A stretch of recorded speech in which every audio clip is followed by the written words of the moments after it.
Ladies and gents, today we're going to be installing the almighty yet infamous MSD 6AL and Blaster Coil combo. Almighty due to its positive capabilities, infamous due to all of the headaches that it has caused many classic car owners. This is going to be getting installed on my 1992 Foxbody Mustang 5-liter with a Kenny Bell supercharger.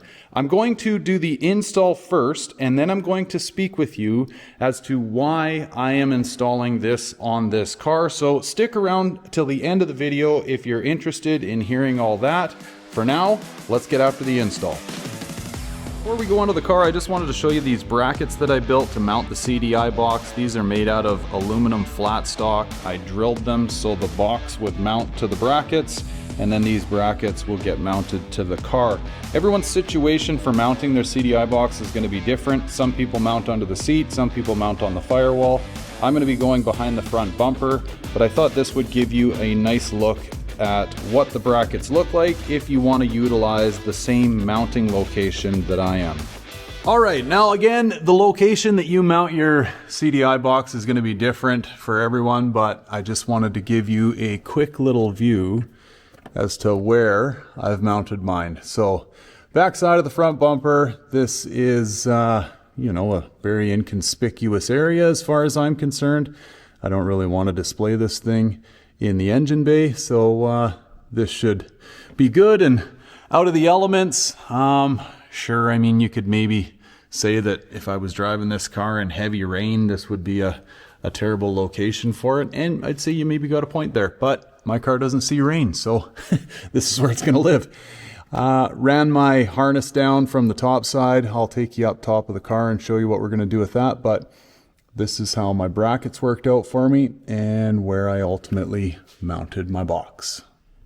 Under the hood, you can see I've got my harness from the MSD 6AL box ran up here, and it's coming through in behind the headlight. I'm going to fish this through between my wheel well liner and my fender. It will end up coming out by the washer fluid reservoir starter solenoid area, because that is where all of this wiring is going to take place. I will be grounding this in a different location. I've got a grounding stud in my fender, so this one ground wire that we need to utilize will go down here to my stud, but essentially it just needs to be wired to a good ground source. Then you've got your positive, like battery 12-volt source.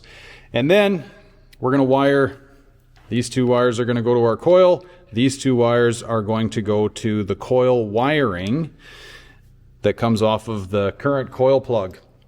Now, removing the coil, no rocket science here. If you've got it in the stock location, which is on the shock tower, there's 3 bolts that hold that bracket in place. Pull the 4 screws out of the bracket, coil comes out, obviously unplug it, and we got our new coil in place. The instructions that MSD provides you with are very clear, so if I happen to leave something out in my installation, just know that the instructions that you're provided with do lay all this out in a very clear format. I'm also going to be utilizing this coil replacement plug to wire this system up, because if I ever sense that there's an issue with this MSD box and I'm out somewhere far away that I need to still get home, I want the ability to plug my coil back in a stock format so that I can remove the MSD box's ability to do what it's going to do and get myself back to the shop safe and sound without having to call a tow truck. Alright, harness is tucked through the fender and we are out by the starter solenoid / washer fluid reservoir. And here's what I'm left with. I mentioned that I was going to ground this whole system down and in behind my fender on a stud that I have mounted down there for multiple grounds.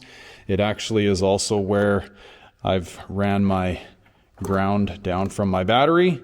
Negative side here, the littler guy, that goes down to my stud as well. So great grounding source. That's where my heavy gauge black wire goes from the 6AL. Now here's my heavier gauge 12-volt source that I'm going to attach to my starter solenoid. And then you're left with these 4. And I will show you this once it's wired. It'll probably make more sense to see it hooked up, but essentially this black and orange are going to be going to my coil now. And then the previous stock coil wiring, I'm going to connect this red and white to. And this I'm going to connect in such a way that I can unplug it and rerun just my stock coil wiring so I can eliminate my 6AL box if I ever get the sense that it's acting up. So again, I'll show you all this once it's wired up. I won't tuck anything away so you can get a final look at it all. But this is what's going on here. So I'm going to wire this Dorman plug harness, right? It's just a replacement plug harness for a coil. I'm going to wire that to these guys here and solder them up and heat shrink. And then I'm going to put some spade connectors on here because these are female ended connectors inside of here. I'm going to unplug the connections from this plastic plug and I'm going to run spade connectors into these two wires, positive and negative, and then that way again I can pack this around with me and I can unplug everything, plug this in, run my coil in stock format, and eliminate the MSD box in case it ever acts up. Alright, so before I heat shrink and tidy this all up, here's what's going on. So my orange wire, which is my new 6AL positive coil hot wire, is going to the positive side of my coil, okay, my new coil plug. The negative, the black wire, that is now going to, well, in this case it's two greens. That's just the way this plug came, is with two wires, so whatever, we're rocking it. That's my new coil plug.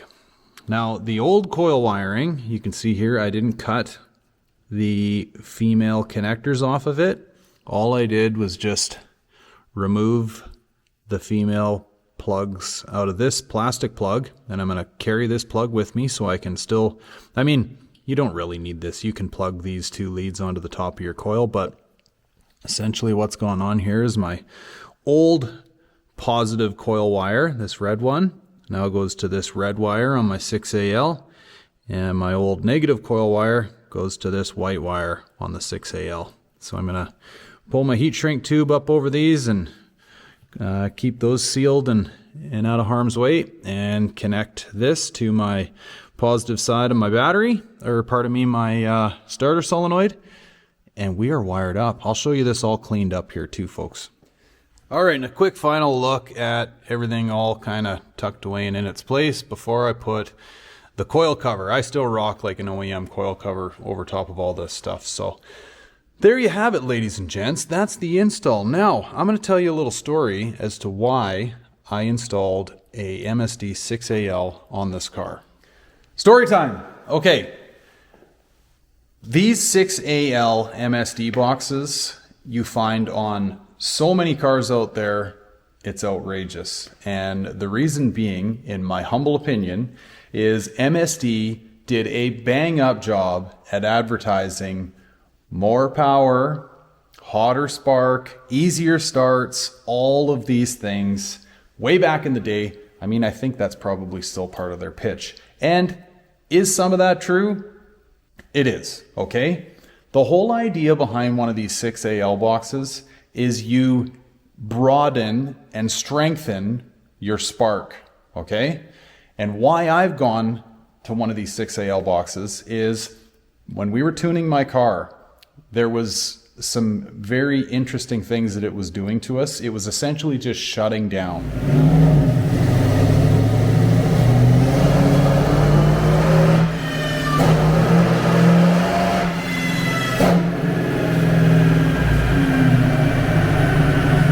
Now, we don't know 100% what was causing that, but it was giving like a scenario like it was blowing out the spark. Okay, we were just shoving so much air down it and trying to ram fuel at it, we were blowing out the spark. Okay, so in order to alleviate all that, and given the modifications that I've made to this car over this past winter, this 6AL is now, in my opinion, a justifiable modification to this car. It should help, okay?